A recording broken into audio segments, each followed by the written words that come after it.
Allez, on commence notre cours. C'est bon, ça file? Alors voilà, on a fait, vous vous rappelez, 4 cours en fait, 3 cours auparavant, donc c'est le 4e cours. Le sujet c'est le couple et l'éducation. Le couple et l'éducation, pourquoi? Parce que l'éducation, ça commence par le couple. Non seulement parce que le couple doit s'éduquer. Voilà. C'est bon si vous pouvez arrêter mon portable, tout ça. Attends, il faut que je donne des noms, les gens qui m'ont déjà donné. Des noms? Que ce cours il soit pour la Refouach Lema de Leslie Dvora d'Alanren. Oui, voilà. Tous ceux qui ont besoin. Michel Batrava. Michel Batrava. Eugénie Batrava, c'est ça? Michel Bat-Eugénie. Ah, Michel Bat-Eugénie, d'accord. Un cher Ben David aussi, qui est lépreux, qui porte les souffrances du peuple juif, donc ils sont en bonne santé, et qui nous reviennent pour nous délivrer très premièrement. Voilà, alors, on a fait 3 cours sur le couple et l'éducation. Ça sous-entend l'idée de s'auto-éduquer, puisque l'éducation, ça commence par le couple. L'éducation qui commence par le couple, c'est parce qu'on a vu par le premier cours, au moment de l'union, finalement, on donne tous les levushim de l'éducation, tous les levushim, les vêtements d'expression de l'enfant. Et ensuite, on a abordé le sujet du couple de par lui-même avec son élévation, depuis son état d'enfance vers l'adolescence et l'adulte du coup. Et finalement, on comprend bien également qu'on doit cerner l'enfant dans ce qu'il est. C'est le 3e cours que l'on a fait pour comprendre que l'enfant, il a un premier cycle, qui est le cycle de l'action. Regel, c'est la chaîne Ergel, il faut l'habituer au maximum. C'est surtout depuis la naissance jusqu'à l'âge de 6 ans, où ce qui s'appelle le cerveau des sentiments n'est pas encore formé. Et à partir de 6 ans, le cerveau des sentiments est formé et commence une nouvelle commun, un nouveau échelon où la structure des sentiments va aboutir à ce que nous appelons généralement l'adolescence, qui en fait est l'arrivée de l'intellect dans la personnalité de l'enfant. L'intellect arrive à l'âge de 13 ans pour le garçon, 12 ans pour la femme, pour la fille, et à partir de là, cet intellect va briller par le biais du Da'at. Le Da'at, c'est une conscience, c'est l'apparition de l'âme divine.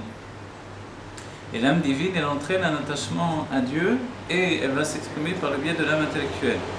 Les sentiments, eux, ont atteint leur plénitude, ce qui s'appelle le côté adulte des sentiments. Donc l'enfant est déjà bar da'at, c'est-à-dire qu'il a déjà une conscience de l'importance des choses. Et à partir de là, donc, il se dirige vers le fait d'être un ish, un homme dans la perfection des sentiments. Voilà. Pour ce faire, il va mettre en avant le côté adulte qui est en lui pour arriver à la plénitude de l'adulte. Mais véritablement, le cycle de l'adulte va commencer à partir du mariage. Et quoi qu'il en soit, depuis 13 ans jusqu'à 20 ans, il y a un niveau d'élévation chez l'enfant supérieur encore à notre cycle qui a commencé. D'accord? Voilà. Aujourd'hui, ce que l'on va voir en définitive, c'est l'état de l'éducation elle-même. Qu'est-ce que l'éducation? L'éducation, c'est, dans l'étymologie hébraïque, c'est la lotren, chinour. Le chinour, l'éducation, c'est de la même étymologie que chen. Chen, c'est la grâce. Donc la grâce, c'est élever la grâce qu'il y a dans un enfant. Élever la grâce, c'est élever à la manière des nérotes, où on élève les nérotes jusqu'à ce qu'elles brûlent de par elles-mêmes. Donc elles brûlent et elles brillent de par elles-mêmes. Donc il faut faire briller dans l'enfant ce qu'il y a de plus beau en lui. Et pour ce faire, il faut passer par tous les cycles d'élévation. Il y a donc le niveau de l'action, et ensuite le niveau des sentiments, jusqu'à arriver à être mélavé et accompagner le niveau de l'adulte qui va naître en lui. Le niveau de l'action, c'est la petite enfance. Il faut grandir l'enfant dans les habitudes, ancrer en lui des habitudes duquel il ne va pas se détourner.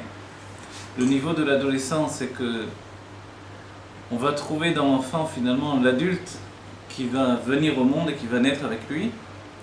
Et on peut dire que le niveau de l'adulte, pour un père ou une mère par rapport à ses enfants, c'est aussi un autre cycle à vivre dans une vie. De la même manière que pour un enfant, dans son premier stade, alors on a dit ce qui prime c'est l'action. Ensuite, il y a les sentiments. Donc ça aussi, pour l'éducation, il faut changer son fusil d'épaule. Quand on arrive au moment des sentiments, alors il faut exprimer les sentiments de manière ouverte avec un enfant, de manière à ce qu'il puisse grandir. Grandir également dans ses sentiments jusqu'à atteindre l'âge adulte des sentiments. Et une fois qu'il aura atteint l'âge adulte, alors il va passer au stade de l'intellect. Et l'intellect, lui, va commencer à se mettre en place dans la bar mitzvah, on a dit, la bat mitzvah. Et ici, donc, l'adulte va donner ce qui s'appelle des ta'amim, comme on dira ta'amé à mitzvot. Ta'amé à mitzvot, c'est l'explication des mitzvot, la raison des mitzvot. Pourquoi on fait telle mitzvah et quelle est l'intériorité de la mitzvah? Quelle est la raison de cette mitzvah? En fait, chaque mitzvah a son apport général et son apport particulier. Son apport particulier à la personne, c'est ce qu'elle entraîne d'attachement avec Dieu. Son apport général, c'est que de toutes les manières, par le fait d'exécuter une mitzvah, on se soumet au joug de la royauté divine. Dans l'apport particulier, évidemment, chaque mitzvah est spécifique. Donc elle apporte quelque chose d'unique. Vous voyez? Donc c'est ce que l'on définira dans la Elokut, le fait de Ratzon Aklali, une volonté générale ou une volonté particulière. Dans l'enfant, il faut découvrir qu'il possède également une volonté générale et une volonté particulière. Pour l'adulte qui va éduquer l'enfant, alors, il y a une volonté générale d'éduquer un enfant, et la volonté particulière dans l'éducation, c'est de découvrir la personnalité de l'enfant à travers l'éducation. On n'éduque pas un enfant comme on éduque un autre enfant. Si l'on va donner un côté spécifique de l'éducation, alors c'est que l'adulte doit cerner la personnalité de l'enfant pour lui donner de grandir selon sa nature personnelle. On ne peut pas grandir un enfant comme un autre enfant. Un enfant a besoin de plus d'attention, un autre a besoin de moins d'attention, mais plus de complicité. Un autre enfant aura besoin de plus de temps pour s'exprimer, etc. Chacun avec sa manière personnelle. Si bien que si un enfant a besoin de faire des chogim, par exemple, d'avoir des chogim, je ne sais pas comment on dit en français, donc des cours de dessin, de musique, des ateliers musicaux, de dessin, etc. Peut-être qu'un autre enfant en aura moins besoin. Mais pour l'un, c'est essentiel, même vital. Sans ces cours-là, il ne peut pas se développer. Un autre aura besoin peut-être plus de sport que ce genre de cours-là. Donc en fait, il faut découvrir qu'est-ce qui est matim, qu'est-ce qui correspond à chacun. On va dire pour ça, on n'a pas besoin ni de chassidut, ni quoi que ce soit. La chassidut, dans ce biais-là, elle va venir toujours attacher l'enfant avec Dieu. C'est le but de la chassidut. C'est-à-dire, ma démarche en tant qu'adulte, religieux, juif, c'est d'attacher l'enfant à Dieu. Pourquoi? Parce que le monde matériel lui-même a tous les atouts pour détacher l'enfant de Dieu. Donc mon travail, en tant qu'éducateur, dans cet ordre d'esprit, c'est la lot et achen, élever la grâce, la particularité de chaque enfant pour l'attacher à Dieu de manière personnelle. C'est-à-dire que l'enfant nous a été confié. Et on nous confie quelque chose, et il y a deux sortes de gardiens quand on confie quelque chose. Par exemple, il y a ce qui s'appelle shomer chinam. Je prends un objet, mais je suis shomer chinam. Je le mets en sécurité, mais après si des bandits arrivent, le volent, etc., je ne suis pas responsable. Moi je le garde dans les normes habituelles d'une maison qui garde quelque chose. Vous voyez? Donc ensuite il y a un shomer, ou vraiment un shomer qui est payé. Shomer chinam, évidemment, il est gratuit. Donc il va garder une chose en se disant, je la garde de manière gratuite. Donc je suis responsable jusqu'à une certaine mesure, c'est tout. L'autre qui est shomer, et que l'on a payé en fait pour faire la shmira, alors là, oui, il est responsable. C'est bien que si la chose est volée ou quoi que ce soit, à moins que ce soit une situation extraordinaire, s'il arrive quelque chose donc, à l'objet, alors il est obligé de rembourser, a priori. Ou alors vraiment de donner de sa propre paye pour le payer. Ou alors de ne pas recevoir sa paye.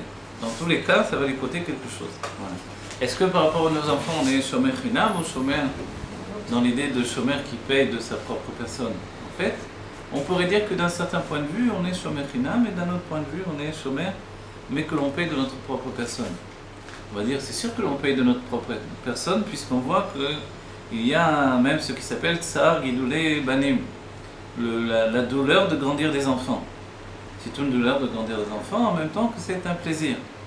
La douleur parce que ça demande des forces surhumaines, et que finalement, c'est vrai que ça occasionne vraiment une confrontation constante avec l'enfant, avec tout ce qui peut apparaître au fur et à mesure des âges où l'enfant va grandir. Pour ce qui est le plaisir, Le plaisir, on l'a à chaque instant, depuis l'enfant que l'enfant est un bébé, en même temps qu'il faut lui donner énormément tout le temps. Le plaisir, c'est la communication qui peut exister entre un adulte et un enfant. Et au-delà de ce qui peut s'expliquer, il y a ce qui est ressenti dans les sentiments et dans la plénitude de l'âme et du corps. Donc c'est au-delà de tout ce que l'on peut imaginer. Voilà. Donc celui qui n'a pas eu d'enfant jamais ne sait pas ce que c'est véritablement cet amour-là. Donc c'est un amour spécifique entre les parents et l'enfant qui n'existe pas d'une autre manière que celle-là. Vous voyez ? Il n'existe que dans cet ordre d'esprit-là. Etc.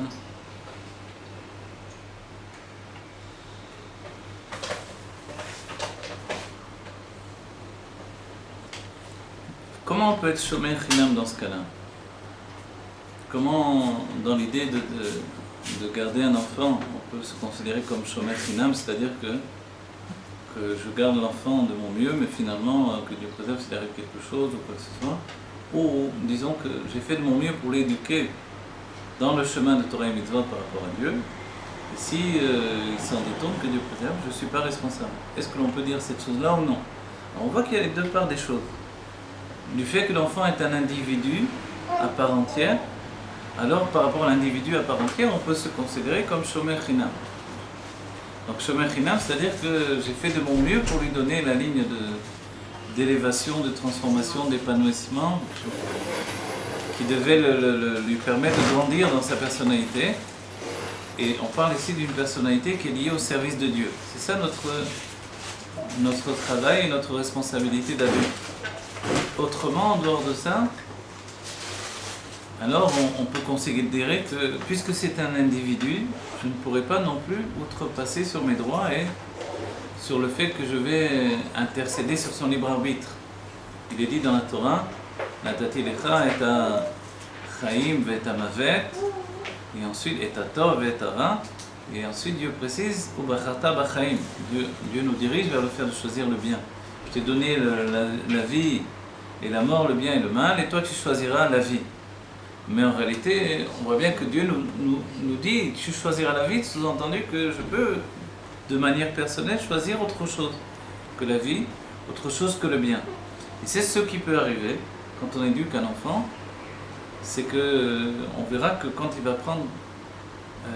il va se rendre compte qu'il a une part de libre arbitre à sa propre éducation, à sa propre vie, finalement il va choisir le chemin qui lui convient personnellement.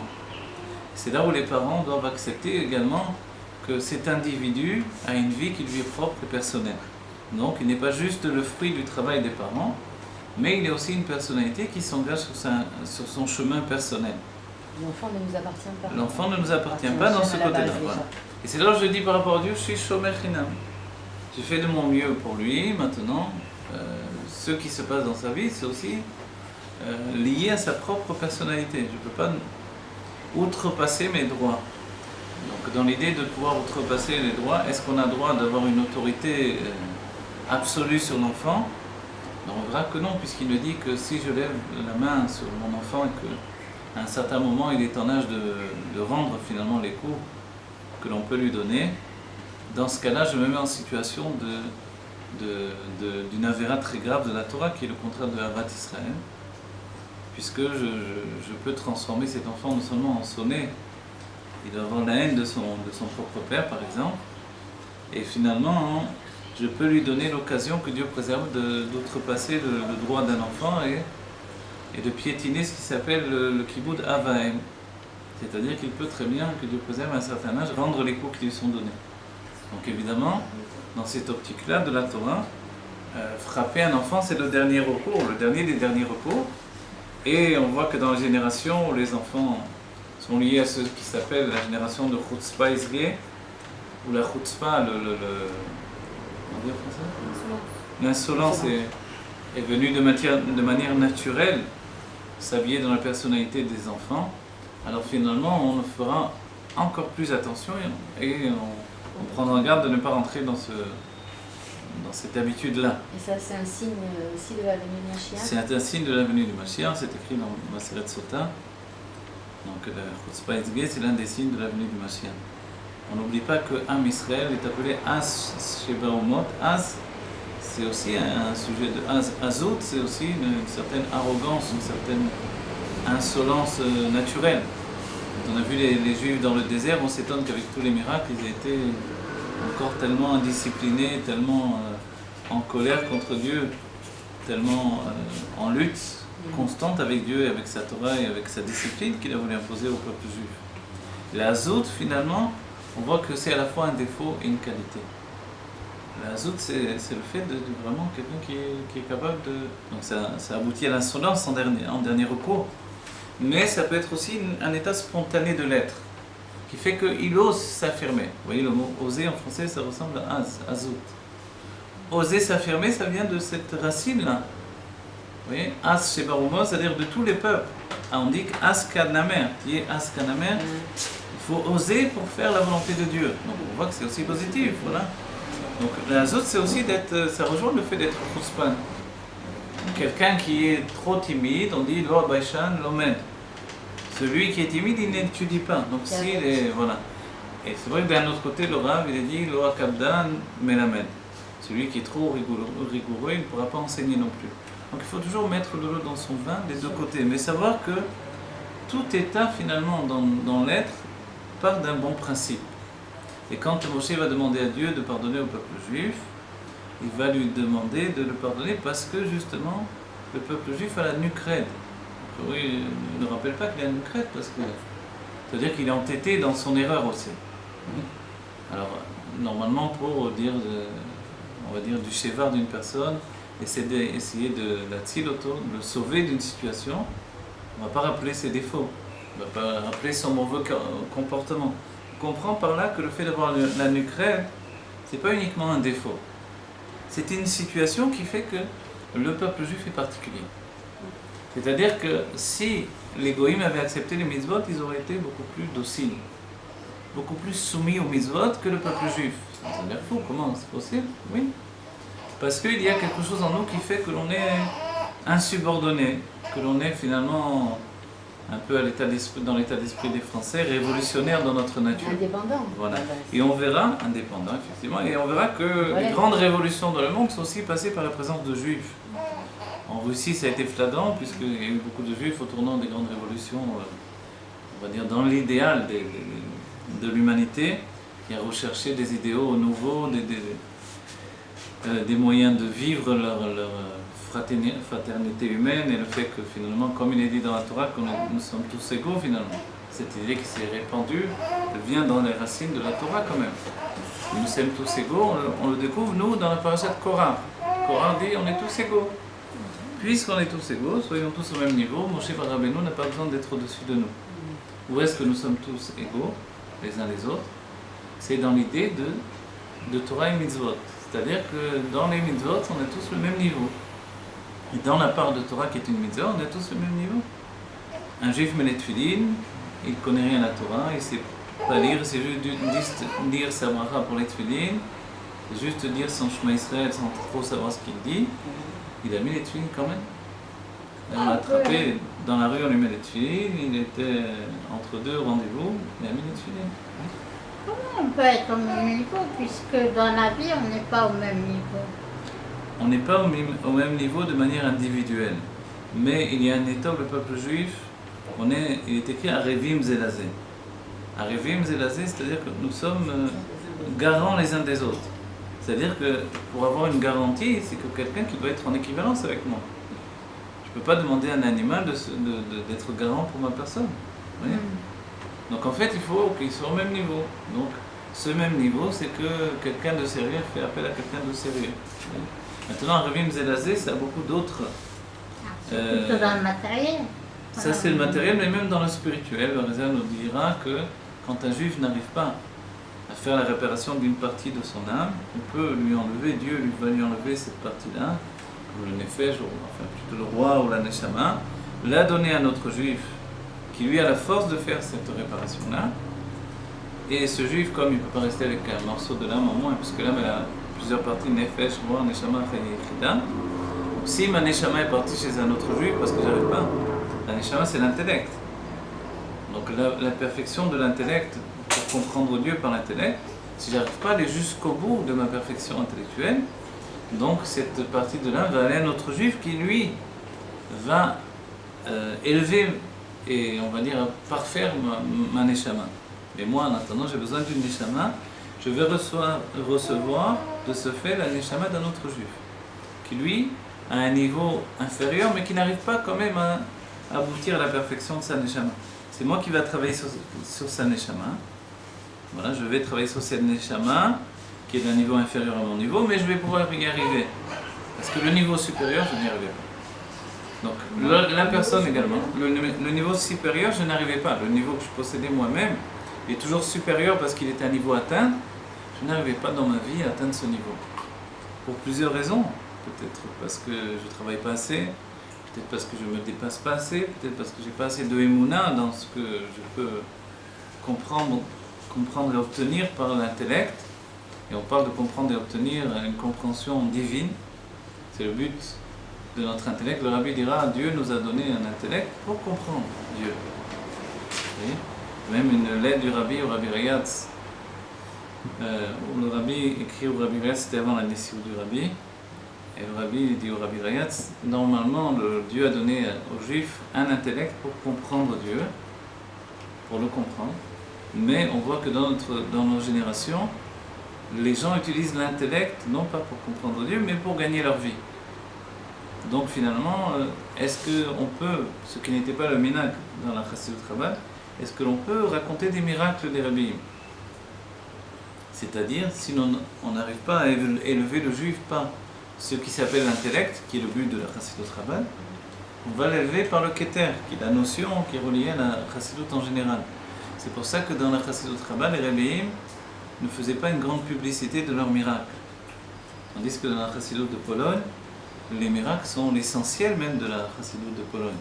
C'est-à-dire qu'on raconte énormément les miracles des tzadikim. Dans la Chassidut Chabad, ce qui est important, c'est l'intellect. Comprendre Dieu, c'est l'essentiel. Parce que grâce à la compréhension, je vais pouvoir m'élever de manière individuelle. Vous comprenez ? Donc, on dit que les miracles roulaient sur la table, mais personne ne s'en occupait trop. Vous voyez ? Donc en fait, le rabbi a dit, à notre époque, où le juif utilise son intellect pour uniquement gagner sa vie, et ne veut pas fournir un effort particulier pour étudier la Torah, donc en fait, il faut raconter des histoires comme dans la Chassidut de Pologne. Vous voyez ? Donc en fait, c'est une nouvelle période, une certaine fusion.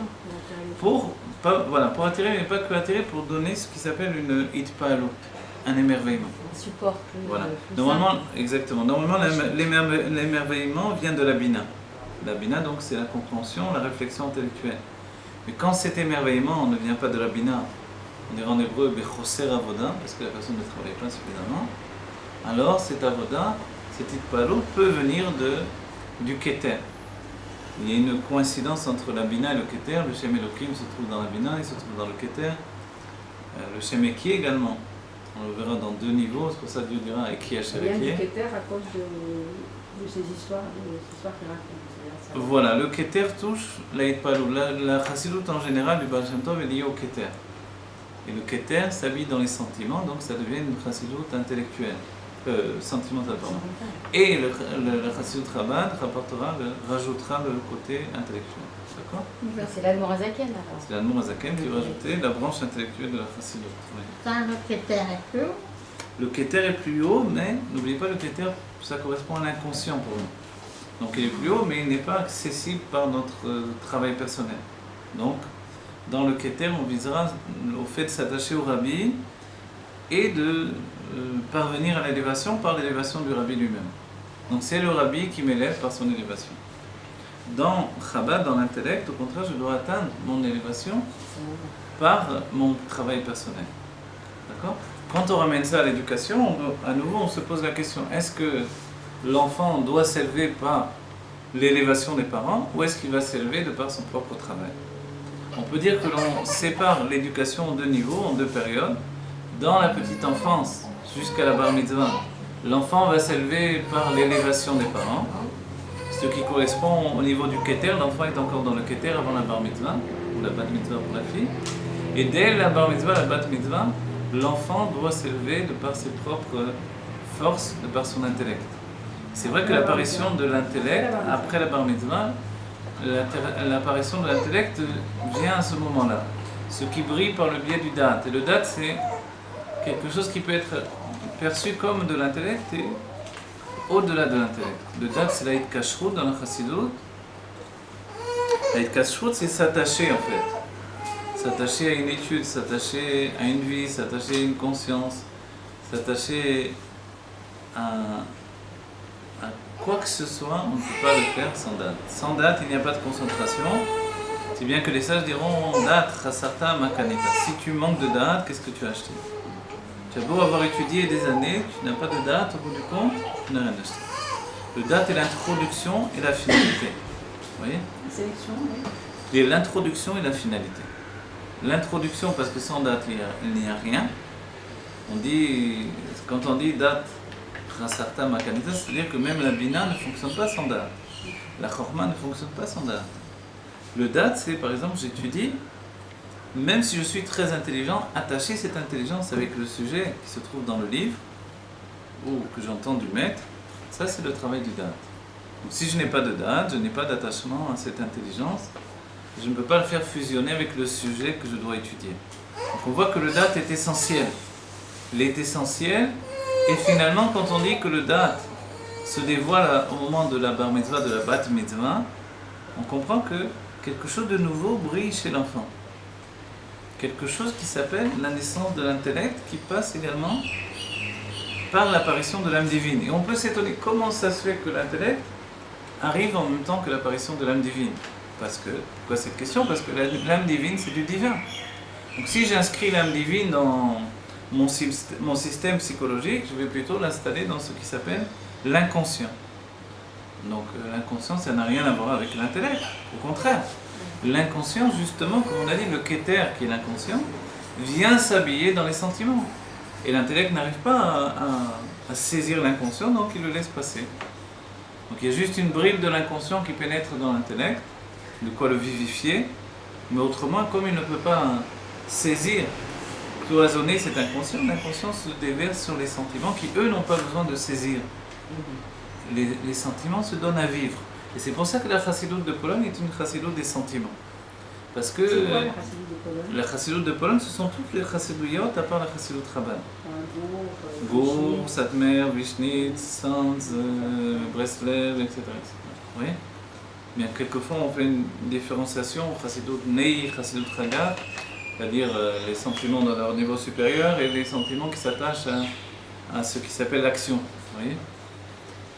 Mais en général, c'est deux parties qui découlent de la Torah du Baal Shem Tov, d'accord, et du Maggid de Mezritch. Donc c'est à l'époque du Maggid de Mezritch que ces deux branches vont s'inscrire dans, puisque par l'arrivée de l'Admor HaZaken va commencer une nouvelle période, la période de l'apparition de la Chassidut Chabad, donc Chassidut de l'intellect. Qu'est-ce qui fait la spécificité de la Chassidut Chabad? C'est prendre conscience de sa possibilité de s'élever de par la compréhension du divin. On va traduire comme ça. Du moment que je comprends Dieu, je m'élève par la compréhension du divin. Et les fils Sichlo, Yulal Ish, plus je comprends Dieu, plus je m'élève dans mon âme, y compris donc le Ish, ce sont les sentiments. J'élève les sentiments, puisque la structure des sentiments ne s'est pas interrompue. C'est l'un des enseignements du Harizal dans le Etzraïm. C'est qu'il y a trois komotes. Il y a un homme des sentiments, il y a un homme de l'action, pardon. Un homme de l'action, ça inclut la parole aussi, donc de l'expression d'un autre point de vue. Un homme des sentiments et un homme de l'intellect. L'homme de l'intellect est l'homme adulte, l'homme des sentiments est le jeune homme, et l'homme de l'action est l'enfant. Donc ça inclut évidemment les niveaux de la femme. Et maintenant, les trois niveaux doivent aboutir à leur perfection. Ce qui est intéressant, c'est de noter que la perfection d'un niveau ne va pas s'entamer, c'est-à-dire le travail qui va permettre d'aller vers une perfection d'un niveau n'attendra pas que le niveau précédent soit totalement terminé. C'est-à-dire que pour atteindre la perfection de l'enfance, en réalité, il faut soi-même devenir un adulte.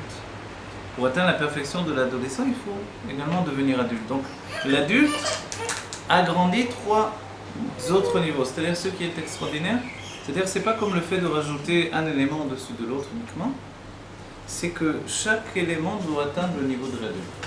C'est-à-dire que dans l'adulte, il doit y avoir une possibilité et une nécessité de grandir l'enfant qui est en moi.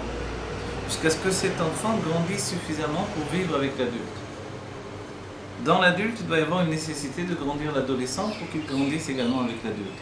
Et ces trois communs, donc ces trois paliers, escaliers, vivent avec moi et m'amènent vers une perfection générale. Donc un véritable adulte dans cet ordre d'esprit ne peut être qu'un adulte qui inclut la grandeur de son enfance et la grandeur de ses sentiments. La grandeur, c'est-à-dire qu'il a été jusqu'au bout de son enfance et jusqu'au bout de ses sentiments. C'est-à-dire qu'un adulte qui fait grandir les trois, à la fois l'enfant et l'ado et l'adulte, donc doit être à même à la fois d'être dans l'action, de s'exprimer, d'exprimer ses sentiments. Exactement. Et de développer son intellect. Exactement. Il doit être complet, c'est ça le challenge. Voilà, exactement. Dans le cycle de la Géoula, c'est-à-dire tout ce qui entraîne l'apparition de la Géoula. Il est tout petit, il avait quelques années, il connaissait des châteaux, il connaissait les souvenirs, lui il n'a pas eu d'enfance en fait. Non, même chez lui, même si c'est un tzaddik, il a aussi son propre cycle. Effectivement, si un enfant est comme le Baal Shem Tov, orphelin de bonheur, et que, etc. C'est sûr que ces normes d'enfants, d'adultes et d'adolescents ne sont pas comparables aux nôtres, mais même chez le Baal Shem Tov, il y a ces trois normes-là, parce que tout le monde, qui que ce soit, on passe par ces niveaux-là. Même Adam Arishon, même, vous voyez, même Zeir Anpin, tout est basé sur la Elokut. Si les dévoilements divins passent par ce cycle-là, c'est de là où on apprend les choses. Donc il est évident que le Baal Shem Tov, le Rabbi, le Baba Saleh sont passés par ce cycle-là. Voilà, il le construit d'une manière différente. C'est vrai que l'on dit un enfant, maintenant, quittons l'idée du Baal Shem Tov, prenons un enfant normal. Voilà. On dit à 3 ans, à 6 ans. Oui, exactement, voilà. Exactement. On verra le cycle, premier cycle, on ira l'Anmoa MCI, on a étudié, c'est de la naissance jusqu'à 6 ans. Deuxième cycle, c'est de 6 ans jusqu'à 12 ans, 13 ans. Donc. Et après commence un nouveau cycle jusqu'à 20 ans. Et ça, c'est que le cycle on peut dire, de l'enfance et de l'adolescence. Donc le cycle des sentiments uniquement. Oui. Donc on n'est que dans les sentiments pour l'instant. Donc l'adulte, il va commencer à partir de 20 ans véritablement. Donc ce qui correspond au moment où l'homme va se marier. L'homme ou la femme vont se marier. Donc c'est vrai qu'auparavant les gens se mariaient plus tôt, mais le fait qu'ils se marient plus tôt, ça ne voulait pas dire qu'il ne fallait pas les hashlim, qu'il ne fallait pas compléter ce qui n'a pas été complété. Donc lorsqu'une personne va empiéter sur le monde de l'adulte trop tôt, il va falloir que, on dirait en hébreu, l'émafréa. L'émafréa, c'est après coup, il va falloir les hashlim, compléter ce qui lui a manqué. Et on verra que les gens qui ont été projetés dans le monde adulte, c'est-à-dire dans le monde de la nécessité de travailler par exemple, alors ils ont dû compléter plus tard leur enfance et leur adolescence. Vous voyez ? Donc tout à coup on découvre qu'un adulte est un enfant. Un adulte se comporte comme un adolescent. Vous voyez ? On parle de la crise de la quarantaine, chez les hommes plus que pour les femmes. Vous voyez, des tas de cycles où on voit que c'est pas terminé. Il y a des enfants qui n'ont pas passé une certaine crise d'adolescence quand ils étaient petits, il la passe plus tard. Voilà. Maintenant, il faut signaler que la crise d'adolescence passe par deux niveaux, un niveau intérieur et un niveau extérieur. Le niveau intérieur, c'est ce qui est comparable à une gestation. Et le niveau extérieur, c'est comparable à une expression de révolte. D'un certain point de vue, on peut dire la révolte intérieure ou la révolte extérieure. Oui. C'est quoi la gestation ? Gestation, c'est que la personne, au lieu de tout briser à l'extérieur, de claquer les portes du matin au soir, de s'habiller avec des habits déchirés, d'écouter la musique à fond, de se teindre les cheveux en... Oui, je sais pas, tout ce qui peut venir à l'esprit d'un enfant. Quand il s'attache à des modèles qui ne sont pas des modèles de Kushan, forcément ça déborde, puisque c'est des modèles du monde du taureau, donc du monde du désordre, du monde de la folie. Le shtout et le umadze, c'est le plus dangereux. Vous voyez ? Dans la chassidut, il est défini que le shtout de Touma, c'est ce qu'il y a de plus dangereux et qu'on ne peut lui opposer que le shtout de Kedusha. Le shtout, c'est la folie. Oui, c'est un grain de folie. Donc quand les jeunes se mettent des boucles d'oreilles dans le nez, dans la langue, etc., vous voyez, c'est pas normal évidemment. Se mettre une boucle d'oreille dans la langue, pour quelle raison on peut faire un truc pareil ? C'est un shtout, un vent de folie qui a pénétré la personne. Vous voyez ? ce vent de folie, on ne peut lui opposer qu'un vent de folie, mais de Gdusha. C'est-à-dire, c'est quoi un vent de Gdusha? Une parole de Un vent de Torah? folie, le Rabbi en a Parole de beaucoup Torah. parlé, le Rabbi Rayat, c'est qu'on ne va pas uniquement baser notre service de Dieu sur la logique. On va également faire quelque chose de totalement illogique. Et dans notre génération, c'est ce qui va entraîner également justement le fait d'amener le Mashiach. Amener le Mashiach, on ne peut le faire que quand on pénètre également dans ce qui s'appelle le Jtout de Gdusha. Atzeh Shittim, c'est défini dans le Batelegani du Rabbi et du Rabbi Rayat. Alors comment on va se comporter? On ne va pas juste être un homme sérieux, on va également tout à coup se mettre à danser, se mettre à rigoler, se mettre à se moquer de soi-même, mais de manière où finalement on va faire quelque chose d'inattendu. Vous voyez? On ne va pas se prendre au sérieux. Les chassidim diront qu'il faut être très sérieux sans jamais se prendre au sérieux. C'est très important. Vous voulez dire Je dis, là par exemple, ce qui se passe, ces jeunes, enfin, l'égoïsme, mais c'est-à-dire ces jeunes qui adhèrent à l'islam, etc. C'est aussi ce qu'on peut appeler un vent de folie. Ça, c'est un vent de folie beaucoup plus grave, oui. Oui. Encore plus grave que les autres vents de folie. Pas Quoique les quelque autres chose sont qui graves est- dans le sens où... Mais c'est aussi quelque chose qui évolue. Non, je veux dire, bien sûr, tout évolue de Dieu. De toute façon, il faut conclure qu'il y a deux volontés de Dieu, une volonté dévoilée, une volonté cachée. La volonté dévoilée, on la connaît, c'est faire Torah et Mitzvot. La volonté cachée, c'est tout ce qui peut arriver en dehors de Torah et Mitzvot. Vous voyez? Donc, quand un enfant que Dieu préserve s'attache à des choses complètement folles et se dirige vers des chemins dangereux, forcément, on est rentré dans une volonté cachée de Dieu. Pourquoi Dieu fait cette chose-là? Pourquoi il entraîne les personnes dans ce chemin-là? Sans doute pour que lorsque la personne va revenir, elle va faire ce qui s'appelle un tronaor ayotze min hachoshem. Elle va dévoiler la lumière qui perce de l'obscurité et faire une transformation. Vous voyez? Elle transforme ce qui était impossible de toucher dans un chemin de Gdusha uniquement, elle va transformer la Touma en lumière. Ça va faire un birur. C'est la raison même de l'exil. Pourquoi il y a eu l'exil? Alors, vous savez que quand c'est Titius, quand il a pris une épée, il a déchiré le paroret avec son épée, du sang a coulé. Vous voyez, le rideau. Le rideau qui fait la différence, la séparation entre le Kodesh et le Kodesh Kodashim, il a déchiré avec une épée. Et quand le sang a coulé, alors il a dit: j'ai tué votre Dieu. Évidemment, il fait très abruti pour penser une chose pareille, mais quelle était l'idée? Pourquoi Dieu a fait ça, ce miracle? Pour dévoiler que le sang de Gdusha rentrait désormais dans le sang de Leumadze. Le sang de la sainteté se déversait dans le sang de Leumadze, de l'autre côté. Que par le fait que les Juifs vont partir en exil, dans le sang il y a l'âme, et ça veut dire que l'âme juive va maintenant se pénétrer dans le monde des Goïm. Mais il est dit les ralo, pour son mal. Le mal de qui? On a l'impression que c'est pour notre mal à nous. Pour le mal des forces du mal. C'est-à-dire que Dieu, pour le mal des forces du mal. C'est-à-dire que pour Dieu organiser ça, pour transformer les forces du mal, pour s'en débarrasser, pour les détruire. Donc en fait, ce qu'il avait devant les yeux, c'était pas le sang qu'il a pensé être le sang évidemment de Dieu ou du juif, mais en fait c'était une désignation de cet avara, le fait que tout à coup le sang se déverse dans un autre monde, un monde qui n'est pas le sien, vous voyez? Et ça inclut la Hitbolelut, les âmes juives qui vont se perdre, etc. C'est ça, voilà. C'est-à-dire que ça inclut le Hitbolelut. Voilà, donc le fait de se perdre au milieu des goïms, etc. Mais finalement, ça va être pour faire un birur intérieur de toute l'humanité et pour transformer tout de l'intérieur. Et finalement, tout revient à la Gdusha. Vous comprenez? Donc c'est le dessin de certains points de vue, bien que là, c'est difficile vraiment de le dire, mais parce que c'est du mal à vivre. Ce mal qui est vécu comme du mal, on ne peut pas dire à ce moment-là, Enra, il a l'impression que c'est du mal. Mais c'est vrai que Enra, Yored Megamana, et que Hachem il est Metsioto Tov, Beteva Tov Letiv, donc il est tout entier dans une nature bonne, il veut faire le bien.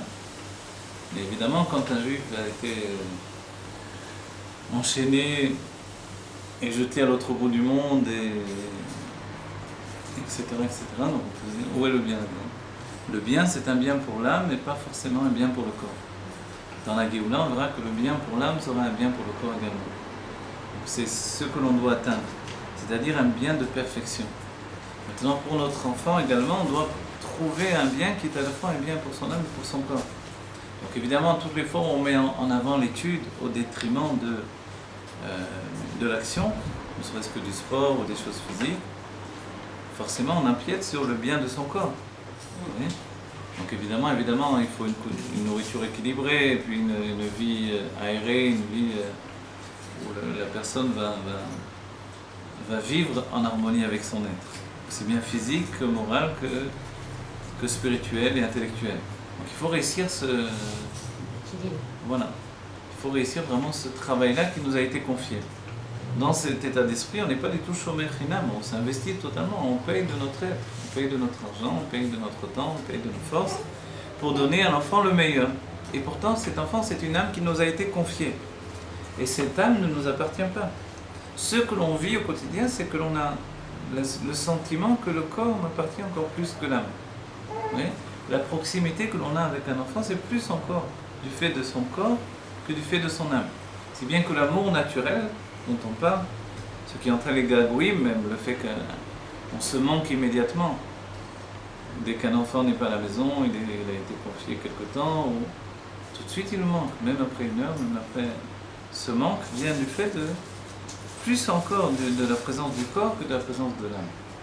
Et ça, on ne peut pas l'expliquer au niveau de l'âme, mais on peut le ressentir au niveau du corps. C'est-à-dire qu'il y a une personnalité au niveau corporel qui dépasse la personnalité de l'âme.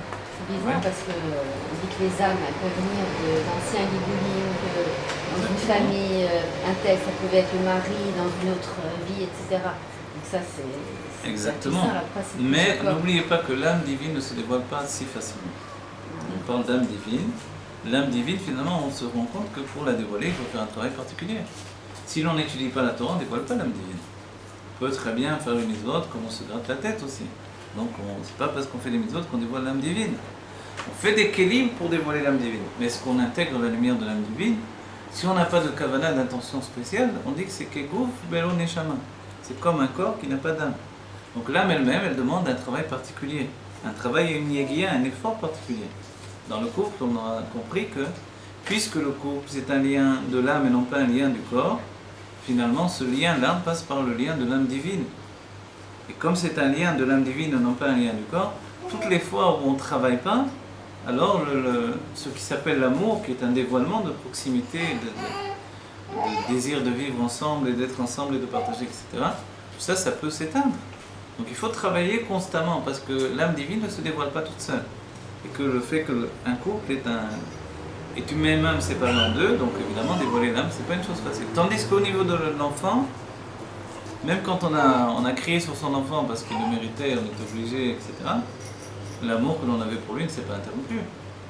Tandis qu'on verra dans un couple, quand il y a une dispute, on a l'impression que tout s'arrête là. C'est bien que l'accès facile aux choses, c'est de se dire, les gens pensent déjà peut-être qu'on va tout arrêter, etc. On peut vite en arriver là. Pourquoi? Parce que dès que l'on demande de dévoiler une âme divine, c'est un travail. Et un travail, ça sous-entend que ce n'est pas naturel. Donc, on comprend bien que dans le couple, il y a un état de dévoilement de l'âme. Dans l'enfance, il y a un état de dévoilement du corps. Un amour physique et non pas un amour, entre guillemets, spirituel. Vous voyez? J'ai une question. J'ai une question, je ne sais pas si ça a un rapport vraiment. Est-ce qu'on se renforce en Israël et l'amour vient d'Israël ou vient de la Torah? L'amour vient de la terre d'Israël et de la Torah. Il y a trois liens qui sont des liens indestructibles, c'est Israël, la Torah et Akadosh Baruch Hu. Donc Israël, ça inclut également dans ce point de vue la terre d'Israël également. C'est-à-dire qu'on a une terre qui nous appartient dans notre âme. Cette terre qui nous appartient dans notre âme, c'est la terre d'Israël. Et non pas une autre terre dans le monde. Et la Torah, est-ce qu'elle ouvre le cœur? La Torah, bien sûr, qu'elle ouvre le cœur, elle ouvre l'esprit. Sans Torah, on ne saisit pas l'importance des choses et l'attachement aux choses. Vous voyez? Parce que quand on critique Eretz Israël, on porte atteinte aussi à Kadosh Baruch Hu, à la Torah. Si on critique un des trois, on dit, bien sûr. On porte atteinte, bien sûr, c'est lié, ça fait un. C'est vrai, on ne doit pas, même dans la halakha, il est dit qu'on ne doit pas dire tel endroit au monde, c'est beaucoup plus beau que je sais pas, les plages de Honolulu, c'est plus beau que les plages de Israël. Non, on ne peut pas dire ça. Même si de manière dévoilée, peut-être tout n'est pas encore au niveau le plus beau, mais auparavant c'était l'endroit le plus beau du monde, Eretz Israël. Aujourd'hui, il est en train de redevenir cet endroit le plus beau du monde, et grâce à Dieu, c'est très beau. Mais peut-être qu'on peut dire qu'il y a des endroits plus beaux dans le monde. En fait, on ne doit pas le dire. On ne doit pas s'extasier sur d'autres endroits, malgré qu'ils sont très beaux, parce que l'aspect de Eretz Israël Pnimi n'est pas encore dévoilé. Voilà. Dans ce que l'on a dit auparavant, donc a priori, on a l'impression que l'amour naturel, ce n'est pas un amour spirituel. C'est bien que les gens, l'amour naturel, ce n'est pas un amour spirituel. C'est bien que l'amour naturel, c'est l'amour physique. J'aime un enfant, je lui donne à manger, je le prends dans mes bras, je l'embrasse, je lui dis je t'aime, etc. Ce qui est très positif, et ce qu'il faut faire évidemment. Mais c'est pas pour autant que je dévoile son âme divine. Le point de différence, il est là. Par le biais de l'amour naturel, l'enfant m'appartient. J'ai fait un enfant. Par le biais de l'amour spirituel, donc l'amour de l'âme divine, cet enfant ne m'appartient pas. Il appartient à Dieu, je l'ai reçu comme on a dit dans une notion de, voilà, en picadone, je l'ai reçu, maintenant je suis chômeur de cet enfant. On me l'a confié. Donc je dois faire de mon mieux pour qu'il ait le moins de dégâts possible et qu'il s'épanouisse de plus en plus dans l'expression de son âme divine. C'est ça mon travail de juif. Oui, donc c'est très différent l'optique. Donc en fait, dans cette idée-là, je vais lui mettre un effort soutenu. Je dois l'aider à découvrir son âme divine. Voilà, je dois l'aider à découvrir et à vivre avec son âme divine constamment, dans tous les âges de sa vie. Dans le petit enfant, il ne faut pas avoir peur de lui parler de Dieu. L'enfant accepte très facilement et naturellement la présence de Dieu dans sa vie. Il accepte Hachem, il accepte le fait que Hachem se trouve, il y a des chansons, les malins, les matins, etc. Il est dans ton cœur, il est de partout, dans ton esprit. Et l'enfant accepte naturellement de vivre avec Dieu. Est-ce que l'adolescent l'accepte aussi facilement? Non.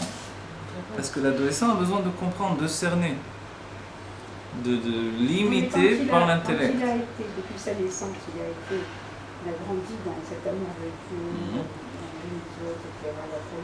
Donc il rajoute à l'état d'adolescent. C'est quelque chose qui est normal, c'est pas quelque chose qui se produit. Vous avez raison, si ça se passe comme ça. Et qu'il a senti les maîtres. Vous avez raison, c'est certain. Ils l'ont élevé vraiment dans la Voilà, exactement. On a dit qu'il y a deux états, ou lui montrer comment vivre, ou lui donner de vivre de manière personnelle. Vous voyez? On a parlé tout à l'heure, le keter, c'est la présence des parents dans la vie de l'enfant. Ce que Freud, on a souligné dans les cours précédents, on va dire, le surmoi, il faut le rejeter aussi. Pour être libre de manière identitaire, psychologique, personnelle, vous voyez? Donc l'apparition du moi et sa construction, elle passe par le fait de rejeter le surmoi. Le surmoi, c'est aussi la morale des parents. Pour nous, dans le peuple juif, ça veut dire, mon fils, je veux que tu fasses Torah mitzvot, je veux que tu respectes Shabbat, etc., que tu respectes tes parents. Tout ça, pour la psychologie, on va dire, on le repousse, parce que ça dérange l'identité humaine, dans son développement, etc. Donc dans la religion, non, on voit que non. On ne peut pas faire abstraction de cette présence du surmoi qui ramène également la présence de Dieu. Et une éducation réussie selon le judaïsme, ce n'est pas uniquement une éducation au niveau de la psychologie de l'enfant épanoui dans les normes de l'humanité, c'est une éducation réunie dans l'épanouissement également dans l'aspect du divin qui est en lui, voilà, et l'expression du divin qui est en lui. Donc ça prend voilà, c'est pour ça que l'on analyse la chose de manière à séparer dans un premier temps l'ordre naturel des choses et l'ordre divin des choses. Et c'est vrai que celui qui... Voilà. Dans ce cas-là, les parents, ils ressentent l'âme divine de l'enfant. Oui, mais n'oubliez pas, regardez. Je pense que c'est seulement ça, que l'âme divine, elle a un rôle supérieur même à l'âme. Vous avez raison dans tout ce que vous dites, oui. Oui.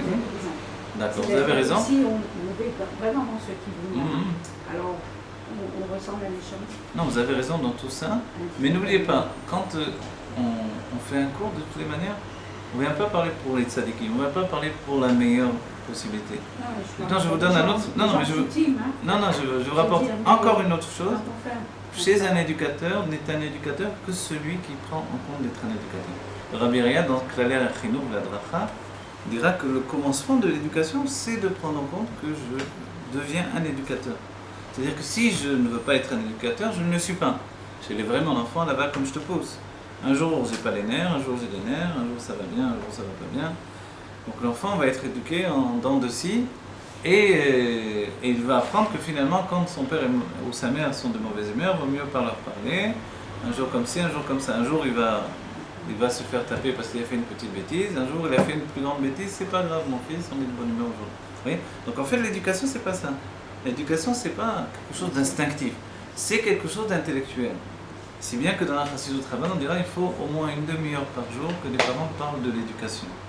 Donc de ce fait-là, même des choses qui sont établies et naturelles, on va les reprendre, on va en parler pour pouvoir les disséquer et comprendre là où il y a des faiblesses, de renforcer ces faiblesses et rajouter encore. Et c'est pour ça qu'en analysant les choses, on ne sait pas.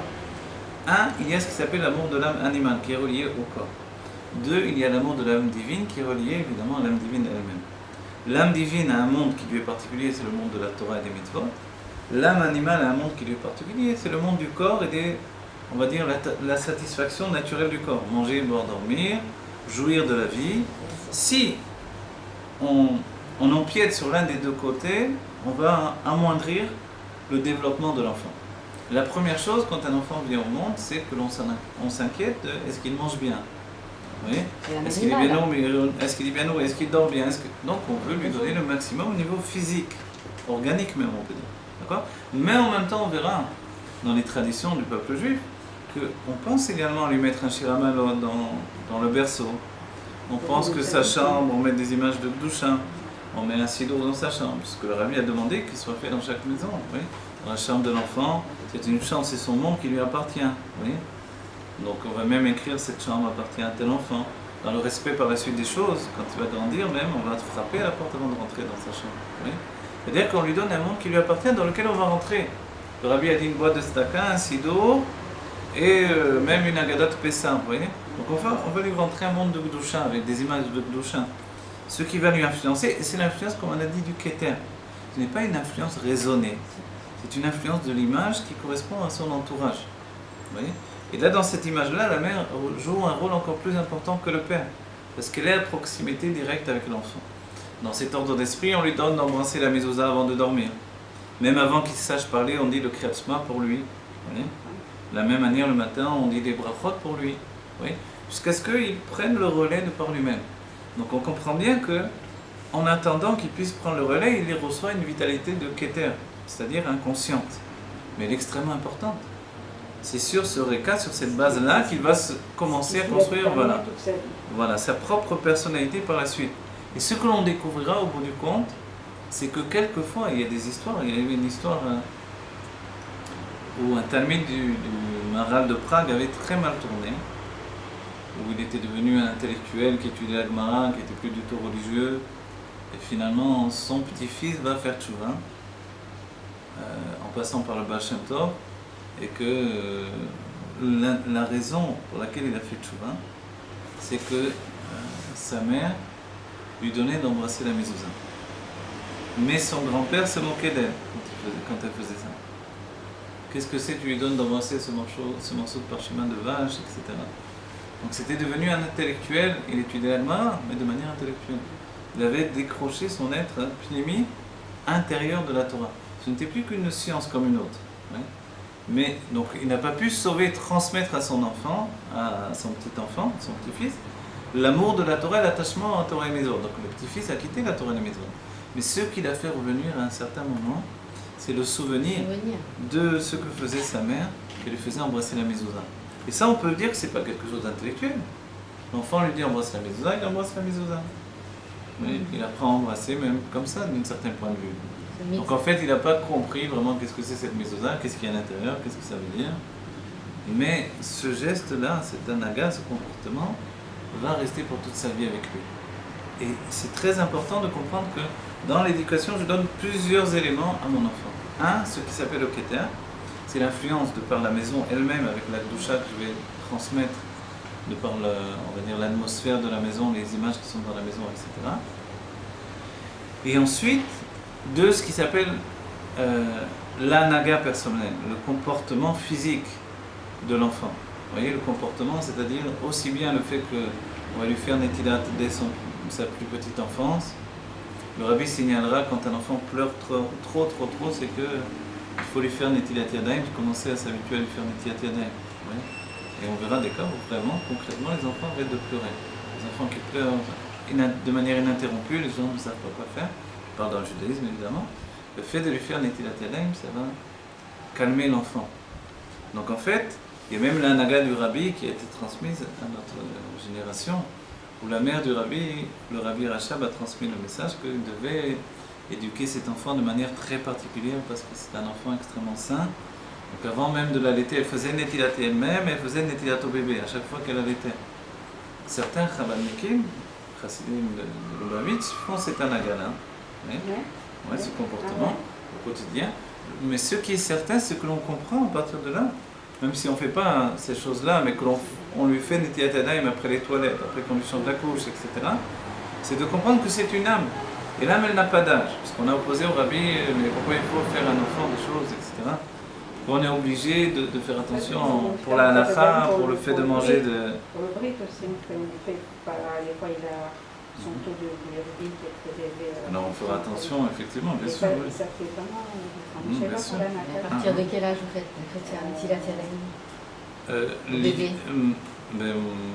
Olivia, j'ai fait de la naissance. Netilat, on n'a jamais arrêté, tout le temps. Tout le temps. Si vous connaissez cette histoire-là de la Shoah après la Shoah. Vous ne connaissez pas cette histoire-là de... C'était en France, c'est une histoire véritable de... Il y a eu beaucoup d'enfants qui ont été détruits par les une histoire avec le chemin Israël, vous voulez dire? Missionnaires, etc. Dans les monastères. Parce qu'ils ont été cachés dans les couvents des monastères. Mais après, les curés n'ont pas voulu les rendre. Ils n'ont pas voulu les rendre. Et il y avait une délégation de rabbins qui sont venus et ils sont arrivés là-bas le soir, ils ont demandé de... Ils ont dit qu'ils savaient qu'il y avait des enfants. Alors on leur a dit, nous maintenant on a perdu tous les papiers. Voilà, on ne sait pas lesquels sont.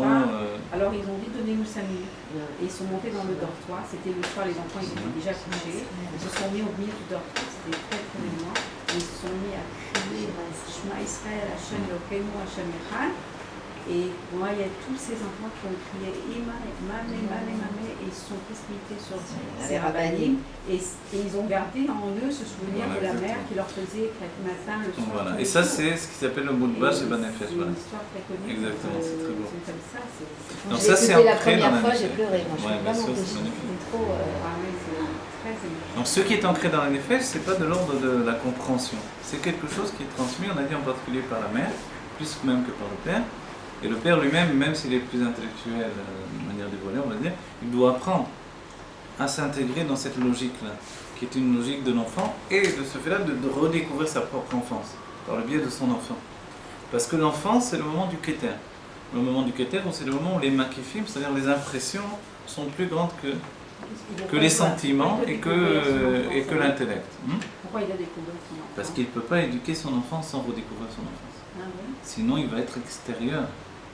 Et l'enfant ne va pas vouloir vraiment rencontrer cet adulte qui reste loin de lui. Vous voyez?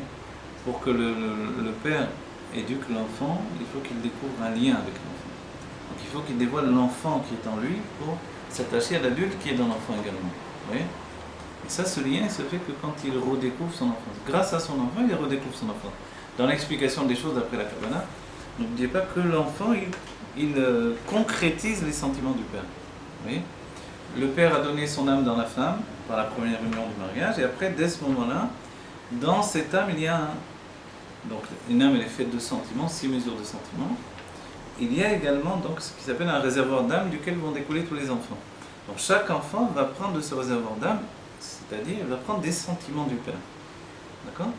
Et à chaque fois, un enfant va concrétiser les sentiments du père. On va dire, mais l'enfant ressemble aussi à la mère, parce que dans la mère, il y a les sentiments du père. Et que maintenant, ils sont deux à partager les mêmes sentiments. Donc forcément, il va ressembler à la mère et au père de ce fait-là. Donc en fait, l'enfant va exprimer de manière vivante les sentiments des parents. D'accord? Donc le père, en voyant les sentiments chez son enfant, il va retrouver sa propre enfance, ce qui va lui donner la possibilité de conclure le cycle de sa propre enfance. Ce qu'il ne pouvait pas faire tant qu'il n'avait pas d'enfant. Oui? Donc s'il est trop rigide, s'il est trop un être de principe, donc trop lié, ou trop vieux entre guillemets, vous voyez spirituellement, être vieux c'est ça, c'est rentrer dans des principes qui m'étouffent. Donc j'arrive pas à moduler ma personnalité. S'il n'arrive pas à moduler sa personnalité, il manque de l'élasticité de l'enfance. L'élasticité de l'enfance, cette souplesse spirituelle, physique et morale aussi chez l'enfant, elle vient de sa fraîcheur. Donc l'adulte doit retrouver cette fraîcheur qui est l'enfant qui est en lui, qui n'est pas mort, qui n'a pas disparu. Et au contraire, ça va lui donner une possibilité de se renouveler totalement à partir de son être qui va grandir de nouveau. Et d'éduquer son enfant. Et d'éduquer son enfant, non pas comme quelqu'un d'extérieur, à l'enfance de son enfant, mais comme quelqu'un de proche de l'enfance de son enfant. Mais à la fois, ce qui est particulier, c'est que s'il n'est qu'un enfant, il ne pourra pas éduquer un enfant, il ne peut pas éduquer un enfant. Donc il doit à la fois être proche de lui et à la fois avoir cette distance naturelle de l'adulte qui fait qu'il est un éducateur, c'est-à-dire qu'il s'observe. Il s'observe au moment où il vit avec l'enfant, à proximité de l'enfant. Et dans ce cas, dans ce cas de figure-là, alors il est capable de diriger l'enfant, mais de l'intérieur vers l'épanouissement de sa personnalité. Et faire, comme on a dit au début, les chaner autour. Les chaner, c'est faire monter le chen qui est en lui. Le chen, la grâce qui est dans l'enfant, il faut qu'elle apparaisse, qu'elle grandisse dans la personnalité de l'enfant.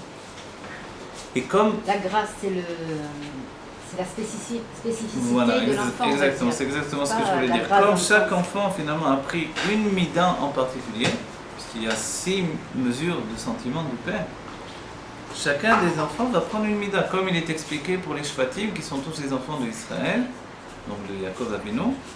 On verra que les Shvatim sont différents les uns des autres. Il y a Shimon, il y a Reuven, il y a Lévi, chacun avec sa nature personnelle. Oui. Parce que chacun a pris d'une mida particulière de son père. Donc, il a pris d'une part de l'âme, mais en particulier. Chacun va dévoiler une partie de l'âme en particulier. Donc, quand on a déjà 6 enfants, on peut avoir 6 mesures de l'âme dévoilées. S'il y a moins de 6 enfants, voilà. alors... Mais comme les enfants ont une source dans l'intellect, alors finalement, quand un vient dévoiler la Gvura, il peut dévoiler la Bina en même temps. Vous voyez, qui est la source d'élévation de l'intellect de... Et quand le père, par exemple, il est dans la Gvura, il est très dur, etc. Il vient de Paul, il veut y avoir une Gvura. C'est-à-dire que ça provoque chez les enfants une espèce de distance avec le père. Alors, oui et non. Alors, on dit que les enfants... ça peut pas créer par la suite, à l'âge de l'adolescence, une espèce de révolte. Bien sûr, ça peut créer une espèce de révolte. C'est-à-dire que la difficulté de l'éducation, c'est qu'il faut être sévère et complaisant à la fois. Il faut s'inspirer du Mashiach qui va entraîner le faible. Il faut être autoritaire, il faut être ferme. Voilà. Le Mashiach va entraîner le peuple juif vers son épanouissement. C'est bien de faire dans un gant du soir. Oui, si vous voulez. Le Mashiach, il a 2 aspects. C'est un roi, le Melech Mashiach. Il est à la fois roi et à la fois Rav. Il est à la fois Kézar ou Palgué Kézar. Le Rabbi le rapporte, c'est des paroles de la Gemara. C'est-à-dire à la fois un roi et le second du roi. C'est-à-dire qu'il est à la fois un roi qui nous impose une crainte, on aura la crainte du Mashiach en tant que roi, et à la fois il sera ce Rav qui est un Yoetz. Un Yoetz, c'est un conseiller qui sera proche de nous. Donc nous, dans notre situation par rapport au roi, par rapport à l'enfant, on est comme un roi. Le royaume, c'est la maison, et les sujets, ce sont les enfants. Donc en fait, on doit avoir les 2 aspects, à la fois un Rav qui est proche, et à la fois un roi. Donc un juge, et à la fois cet être à proximité, qui est un conseiller. Quand arrivera le moment de la bar mitzvah, c'est certain qu'il faut essentiellement mettre l'accent sur le conseiller plutôt que le roi. Le roi est en second plan, mais le conseiller a pris le pas sur le roi. Dans l'enfance, la petite enfance, il faut être roi. Vous voyez ?